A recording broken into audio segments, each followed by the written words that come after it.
Hey everyone, welcome back to my channel. In today's video, I'm going to be showing you how to make this really beautiful lavender nail set. So let's jump right into it.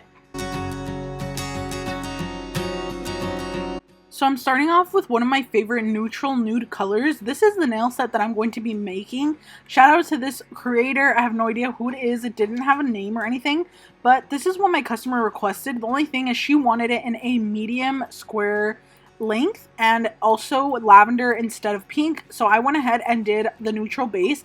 As you can see, the base on that nail set is very opaque. You cannot see through the nail, which I actually prefer for my nail sets. So I'm going in with this color from rarjsm. This is called Apricot Nude on Amazon, and all the nude colors I always use in my videos are always in my Amazon storefront.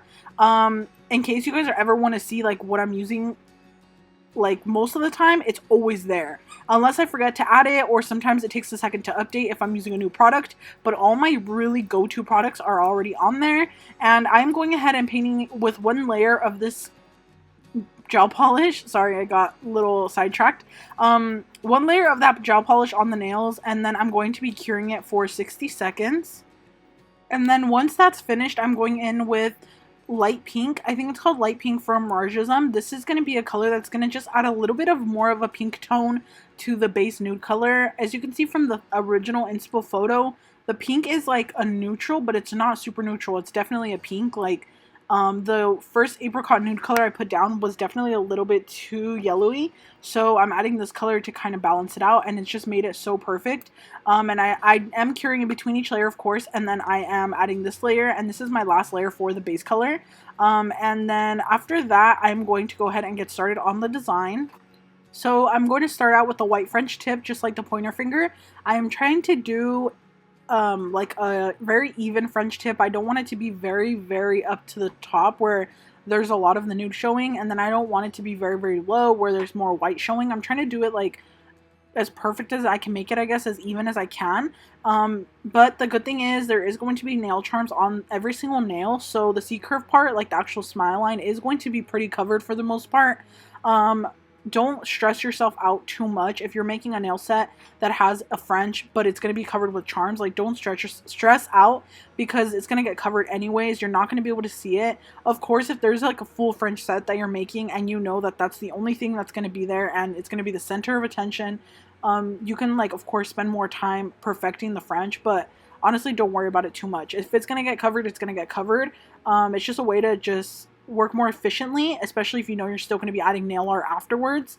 So now I'm going in and doing a French also on the thumb, and then I'm also going to be doing a French tip on the pinky.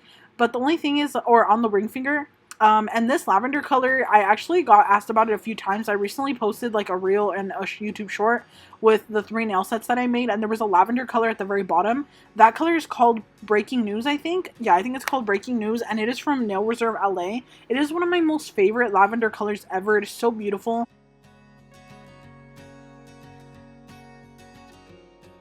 So for the pinky, I'm going to be going in with this molten metal gel. This is from Shein, actually. I showed you guys this on a haul recently, but I am using this for the French tip on the pinky. It is a chrome, and I wanted to see if I could just use this instead of having to go in with chrome powder and do the chrome isolation and buff the nail and do all that. And it did work pretty well. The only thing is it's a little bit watery, so it's kind of hard to work with. I feel like if you are a beginner, it might be a little difficult. I would recommend the Sissi SISSI brand, like that's how you spell it. Their molten metal gel is super nice and thick, and it is so easy to work with. It literally makes your French tips look perfect. But when, like, it's so easy to glide the product on, it's almost like a painting gel like consistency. That is going to be the one I'm going to repurchase if I keep noticing that this one's not working for me that well, because I use a lot of silver chrome, and that Sissy one I completely finished, but I decided to just go in and try this one because I know that 90% of all the products from every brand come from the same factories. So I was like, maybe it'll be similar in consistency, or maybe I can find another one on Shein and try to find a dupe for you guys. I can definitely do that as well. So yeah, I'm going to be trying that next time.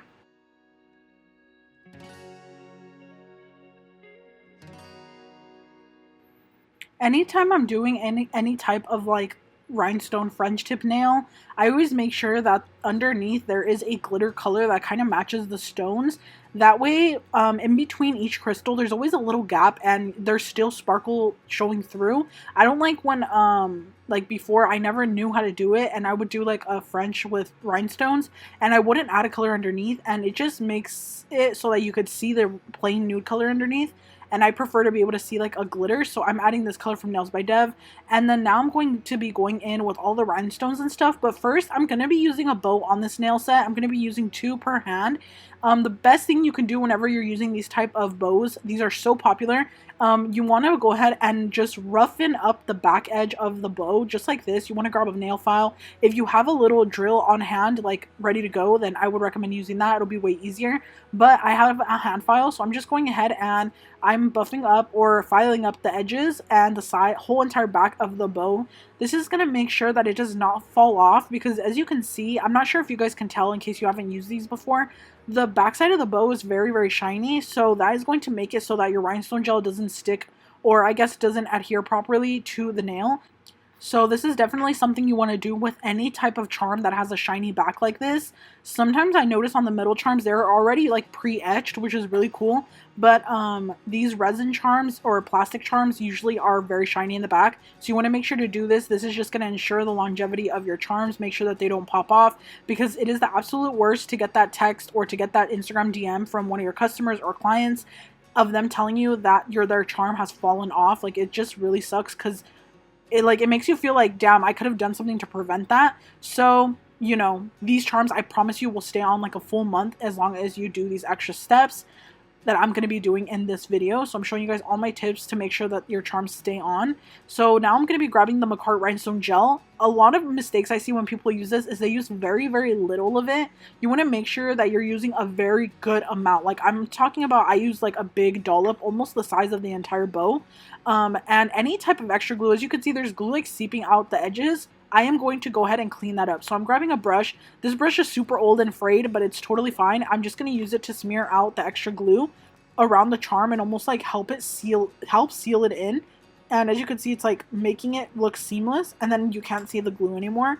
This is another good tip to help your charm stay on, but also help your nail not be super bulky because of that extra glue that's kind of seeping out the sides of the charm. I usually don't leave in both hands because I don't want you guys to get bored, but I'm going to leave in the second part so you guys can see exactly how I do it. So this is the other hand now, but I'm grabbing the charm. All of them were etched. I already went ahead and etched all of them, or roughened up the back, I guess. And now I'm going in and applying a big dollop to the thumb as well. Another thing when you're using makartt rhinestone gel, you want to make sure that you work not fast, but if you can't work fast, if you notice that you're definitely a slower worker, then make sure that you are working one nail at a time. Like, don't put on one charm and then go to all the other nails and put on all the other charms, because this glue is not good for that. Like, this glue, I hate it because when I'm working slower, I feel like I'm just working a little bit slower than usual. My charms will be falling off to the edge of the nail. So that's because of the glue. The glue kind of like spreads, or yeah, I guess it spreads. And that's why I like to work one nail at a time. As you could see, I had this nail curing while I worked on the other hand. That's just a way to do it. Make sure you have one hand in the lamp and then working on the other hand always, just to make sure that you're being as efficient as possible. And that is also going to make sure that your charms are not sliding all over the place because of this glue. But I do love this glue. It's really good. It's an affordable price. It takes a while to go through an entire bottle. So yeah, I do recommend it. And I do get it on Amazon. So here I am smoothing out the edges. And of course, I always do an extra step to make sure the charms are sealed in place, which you guys will see later. But once that's ready, I am going ahead and doing the other nail. This is going to be a cross charm, so a silver cross charm, and I'm going ahead with the same method of applying a really good amount of glue and then cleaning up the edges as I go, making sure that there's not a lot of lumps from the glue, because that'll definitely ruin the top coat. Like, it'll make the whole nail look lumpy, so I'm making sure to make it as seamless as I can. And like I said, with these bigger charms, you want to make sure to add a good amount of glue so that they're on there very good.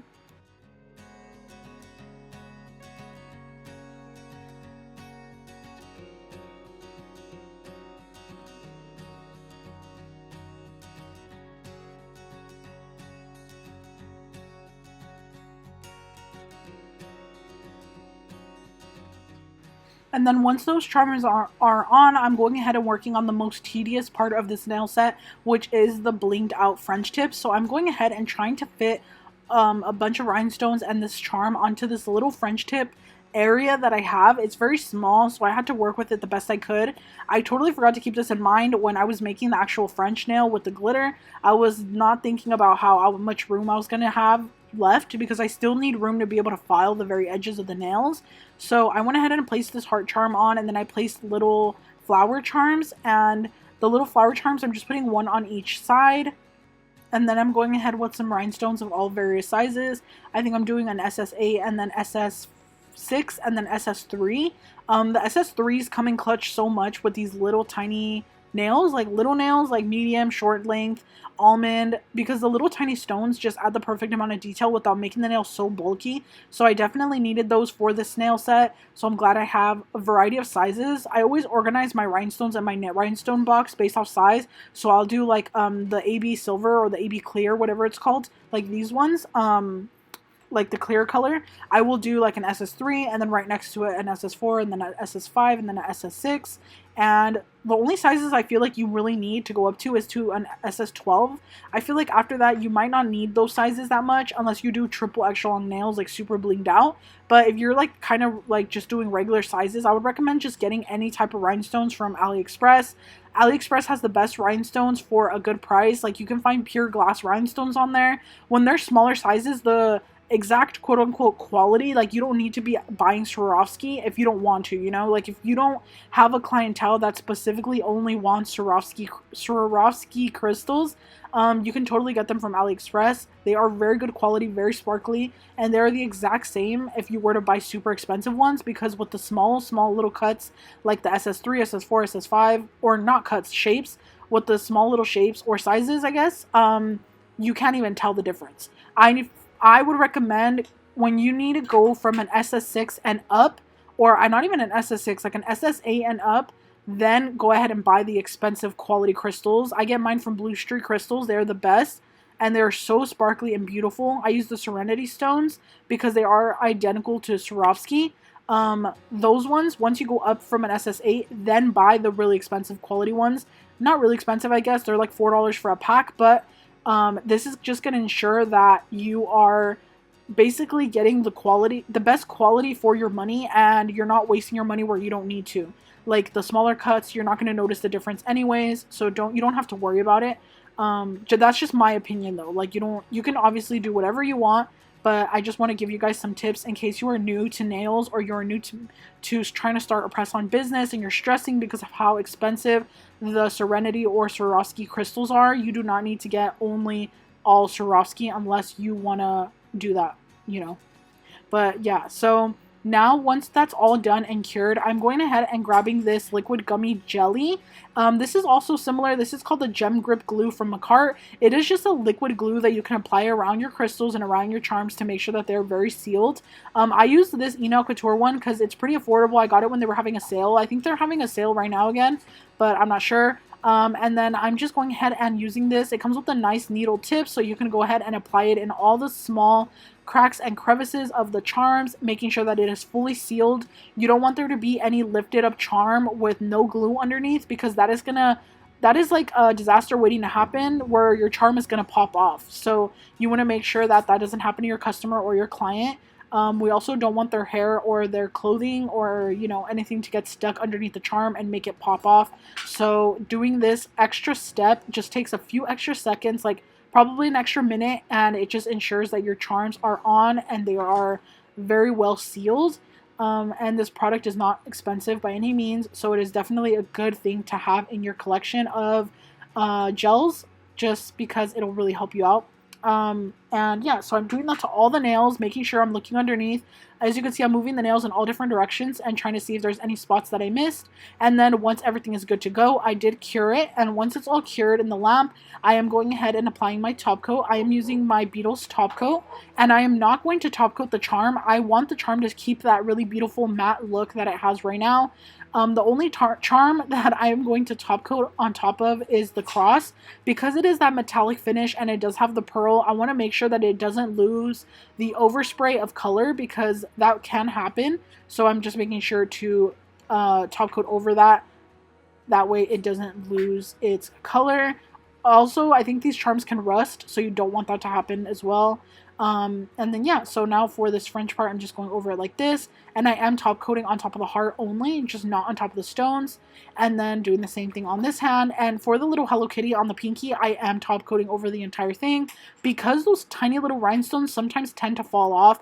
Of course, these charms are not like the best quality. Like, these are charms from like AliExpress, Shein, Amazon. Like, you don't know the quality of them, so I always go ahead and top coat over them just in case little rhinestones start to fall off.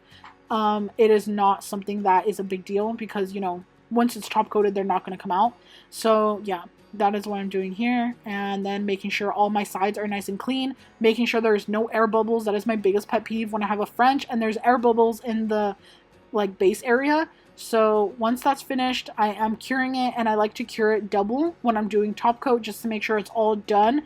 You will notice that your top coat didn't cure properly if you go into file at the end like me. Like, if you file at the end like I do, if you go into the end and then you file and you notice that the top coat is like either peeling off a little bit, or it looks like there's bubbles underneath, like lifted, that means your top coat wasn't fully cured. So you want to make sure that it is nice and cured all the way, and then when you go into file, you will not have any problems. So yeah, that is what I'm doing here. And if you don't like the look of like the frayed edge, I guess you could say, honestly, you can't even tell, like, once the nails are on and once you're like wearing it, like, you can't even tell that the edge is like not painted unless you're like staring at really hard at the nail.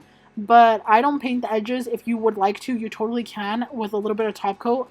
It might take away from your shape just a tiny bit, but it's okay. If you like want that extra protection, if you're scared that it's going to chip, you can go ahead and do that as well. And I didn't show how I file my nails here, but I do have a whole video on how I file my nails, and I will put it at the end of this video. Like, at the very end, if you wait till the end of the video, recommendations for another video will come up, and I will put it right there so that you guys can click on that one in case you want to see how I file my nails to make them super nice and crisp. But yeah, so there I am top coating the second hand, and now I am all finished with the nails. This is what they look like. I'm going to show you guys another quick clip of what they look like really quick before I file them. They turned out amazing, like the glossiness, the way the charms are placed, it's so beautiful. I love the way it turned out. I really hope my customer loves it. And then this is what they look like in the box. So amazing, literally beautiful. This is one of my favorite sets I've made lately. Like, it's kind of nice to get away from the fall and Halloween, although I love them so much. I like having like a little mix of things to do. So this was really good. I really loved this nail set. I really hope you guys did as well. If you did, please don't forget to leave a like and subscribe, and I will see you in my next video. Bye.